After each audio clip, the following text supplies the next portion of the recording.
विधिमंडळामध्ये, मुंबईच्या विधिमंडळामध्ये सार्वजनिक पाणवट्यावर अस्पृश्यांना पाणी पिण्यासाठी अवरोध करता येणार नाही, अडथळा करता येणार नाही असा कायदा विधिमंडळामध्ये 1922 ला पास झाला. परंतु त्या कायद्याची अंमलबजावणी केली जात नव्हती. ती केली जावी म्हणून कायदा अस्तित्वात नसता तर डॉक्टर बाबासाहेब आंबेडकरांना 1927 ला पहाडच्या 14 काळ्याचं आंदोलन सुद्धा करता आलं नसतं. ते का केलं गेलं? कायदा असल्यामुळे.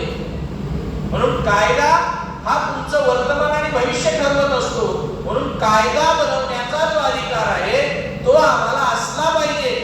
यासाठी डॉक्टर बाबासाहेब आंबेडकरांची कायदा बनवणाऱ्या यंत्रणेत, कायदा लोकशाहीमध्ये कायदा बनवणारे लोक म्हणजे राजे लोक.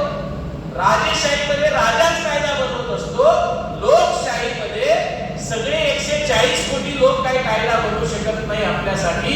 म्हणून तो कायदा बनवण्याच्या अधिकारामध्ये ब्राह्मण म्हणायचे. तेली तबोळी कुटुंबांना संसदेत जाऊन काय नांगर राखायचा का? त्यांचं काम ब्राह्मणी धर्मानुसार इथल्या प्रत्येक जातीला आम्ही काम वाटून दिलेलं आहे आणि त्या प्रत्येक जातीचं काम त्या त्या जातीप्रमाणे करायचं आहे. कुंब्याचं काम शेती करणं आहे, नांगरणं आहे. तेल्याचं काम तेल काढणं आहे. तांबोळ्याचं काम विडा वळणं आहे, पानं वळणं आहे. त्यानं विधिमंडळात जाऊन कायदा बनवायचा नाही. कायदा